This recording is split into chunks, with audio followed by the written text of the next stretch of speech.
На 3 март вие сте с празничното издание на емисия България. Доктор Николай Михайлов е гост на нашето предаване. Здравейте, честит празник. И на вас също благодаря за поканата. За свободата и не свободата. Днес какво е вашето разбиране за свободата? Това е въпрос, който предполага отговор. Трябваше дълго. Най-малко до края на вашето предаване. Може и да го коригираме някакси. Разбира се, помогнете ми как. Да.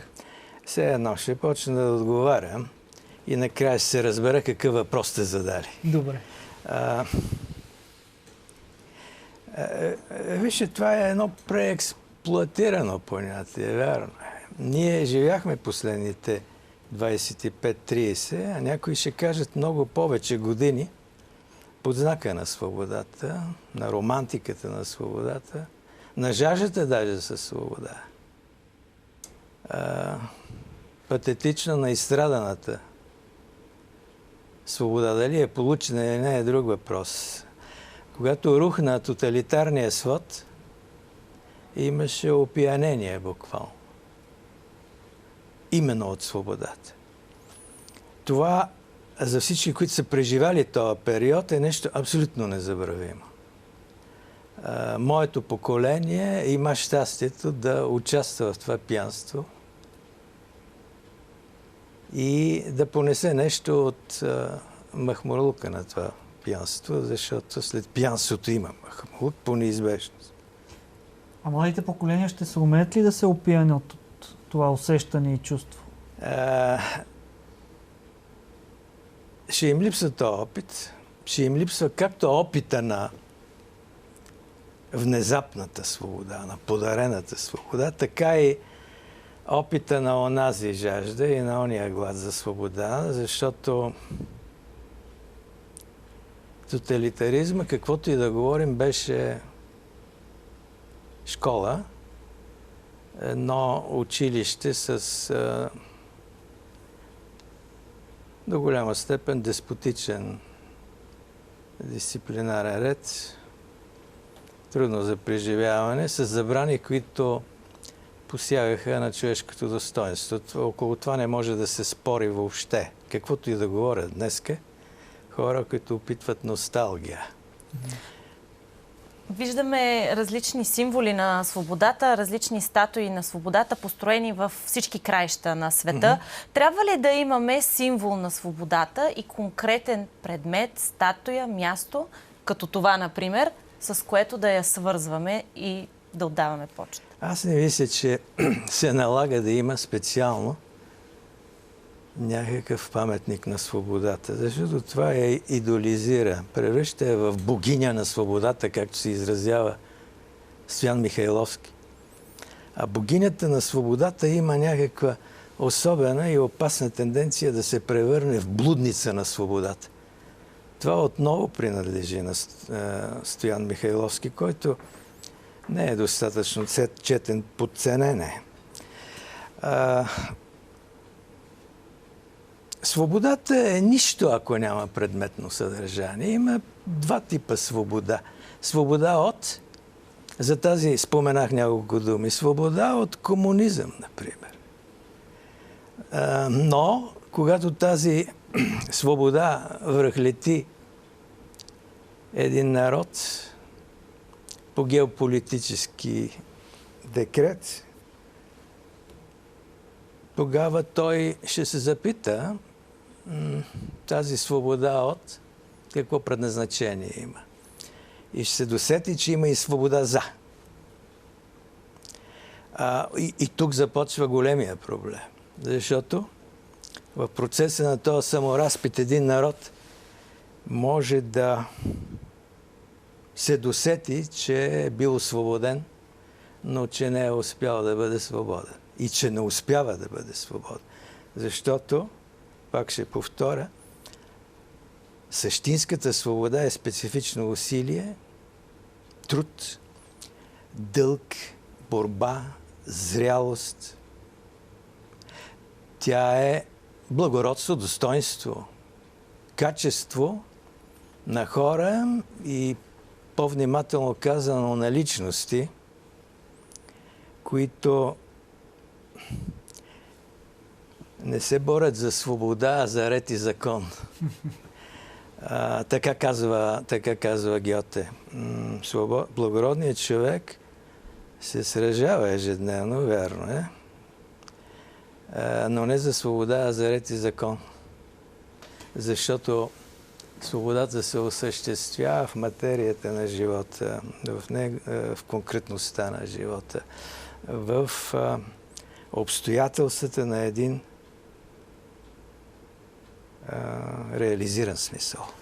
А на днешния 3 марта за какво можем да говорим за свобода за? Ето, един национален празник, единствения национален празник на България, но има и моменти, в които той се превръща в някакъв ритуал.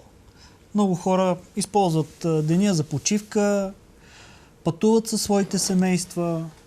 Има ли го това обединение и общо разбиране за този идеал за свободата или е някакъв ритуал? Боя се, че това е почивен ден. В битовия смисъл на думата. Но хората тъгуват за по-дълбоко разбиране на свободата, защото свободата е нещо, което човекът не може да си спести. Вижте, българите боледуват от нереализираното либерално съвършенство.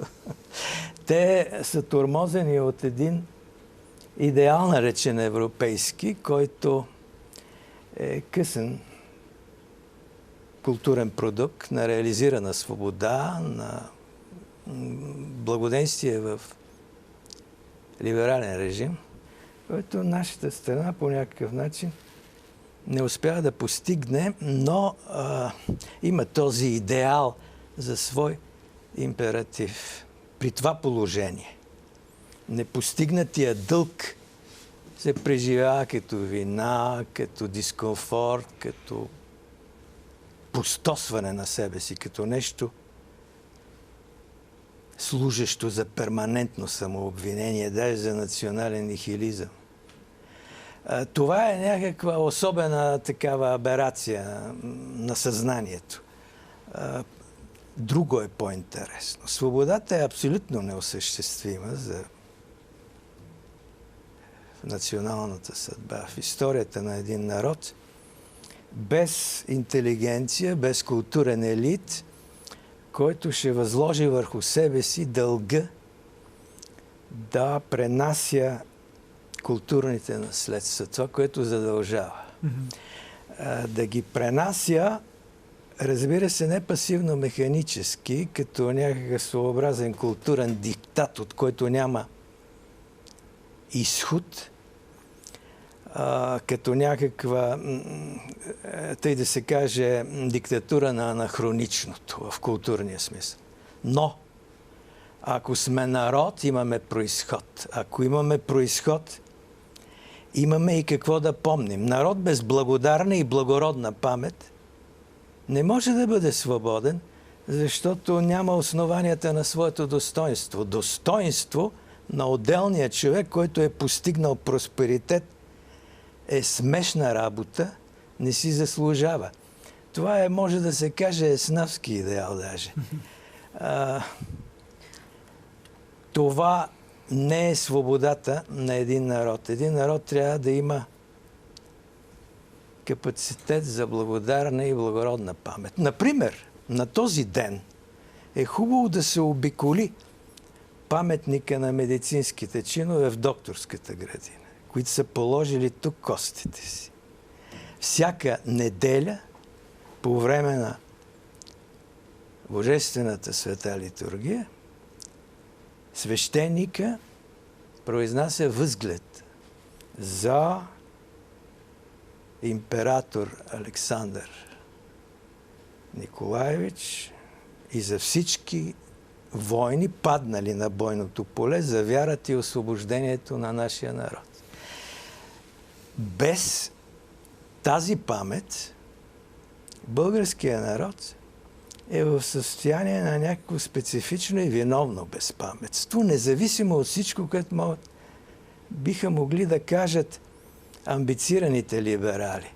Тези, които същия този Стоян Михайловски нарича българските свободничари. Нарича ги още и елефтеромани, което пък означава маняци на свободата. Тия, които са протомайстори на вдигане на врява.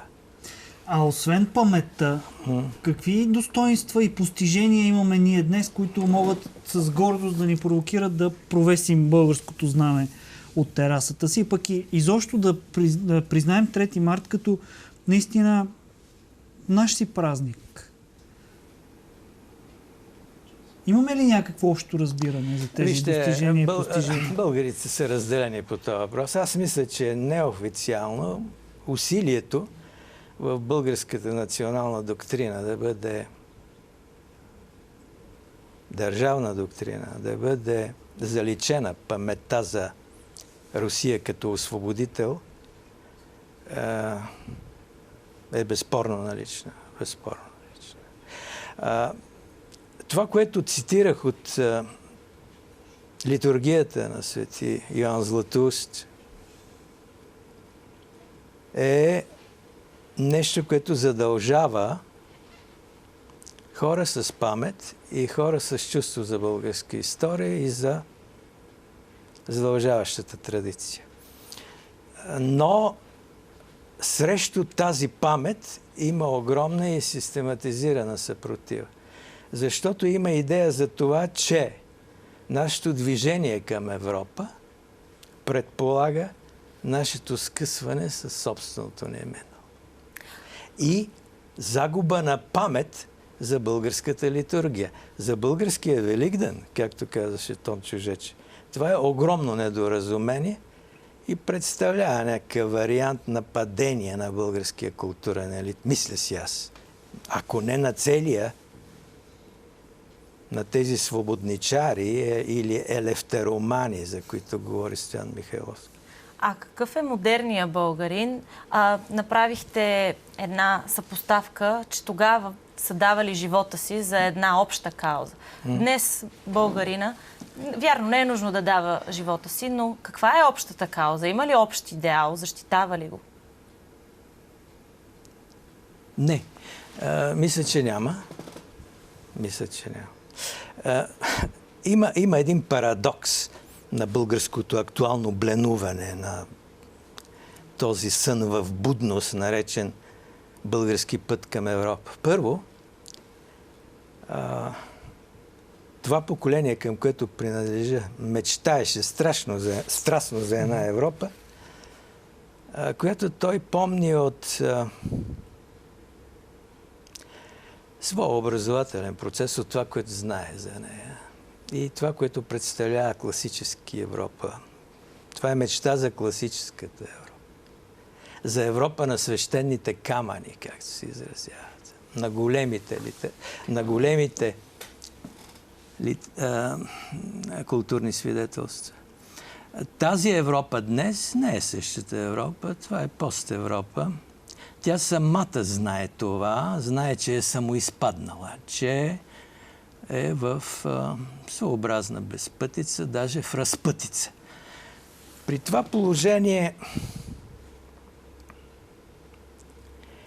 нашата устременост натам и буквално волята ни да се разтворим без остатък, защото ако разпитате, един ще опитам тая квалификация либерал с всички оговорки, защото то стана мръсна дума, а не е. Либерализма има престиж, и има заслуги, и има актуалност, върху която не може да бъде посяган. Но този либерал, ако бъде интимно разпитан и предразположен да бъде откровен, ще каже, че една европейска евтаназия за България е добре дошла. Евтаназия означава етимологически блага смърт, хубава смърт, приятна смърт. Ако България загуби своя идентитет, загуби своята памет, загуби тази литургия и това, което се пее в нея и което цитирах, ще постигне блага смърт. С други думи, нещо като задгробен европейски живот. Ще започне да живее в момента на своята българска смърт. Това е отказ от българския идентитет, от българската история, от българската култура, от българския дух, от българското. Ако ще имаме такъв национален идеал, да субституираме това, което е България, с това, което е актуална Европа, постмодерна, късно либерал, да имаме или да имат коража да го съобщат директно, без оговорки, много храбро, така както правят някои. Не тук. А откъде трябва да тръгне тази поправка? Преди вас гостува един учител по български език. Тя каза, че свободата, като разбиране от днешните млади, върви като усещане те самите да могат свободно да се изразяват. И някак си по-нататък, в по-горните курсове започват да осмислят свободата и като отговорност и задължение. Това е великолепно казано. Това е много важно.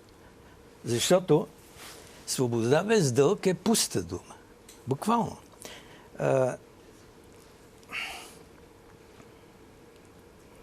Свободата предполага отговорност. Това знаят всички. Свободен е този, който живее под натиска на дълг. Да осъществява това, което има смисъл. В този смисъл свободен е този не, който е намерил, а този, който е търсещ. Защото търсещият е под знака на дълг да открива в дълбочина това, което си струва. Това, което носи смисъл и оправдание на човешки живот. Това е много важно да се каже. Но вижте, рискът днес е да пожелаеш свободата като цел, като самоцел и да я мислиш като свобода на желанието. Даже на каприза.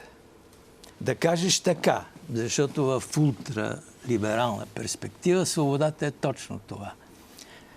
Срив на всички табута, защото табуто е основен либерален грях в тая доктрина. Нещо абсолютно невъзможно. Само, че културата е пренос на смисъл, който ни учи на това какво не трябва да се прави. В някакъв смисъл културата ни образова в културни табута има, без които тя е невъзможна. Това е той и образователният процес. Това е процес на трансмисия на културен консенсус, който ни учи на това какво си заслужава и какво не бива да се върши. Както индивидуално, така и в границите на една национална общност. Много голяма илюзия е да се мисли, че желанието е абсолютизирано свободно и може да се осъществи като каприз на свободата. Това означава ревизия на статуята на свободата в статуя на блудница на свободата. Много ви благодаря за този разговор, доктор Николай Михайлов. Това е края на днешното празнично издание на емисия България на 3 март. Надяваме се, че сме ви създали достатъчно свободни валенции да ви включим в двата съдържателни разговори посланията на нашите сънародници за граница. Пожелаваме ви хубав празник и наистина със смисъл за идеалите тогава и днес. Благодарим ви, че бяхте с нас.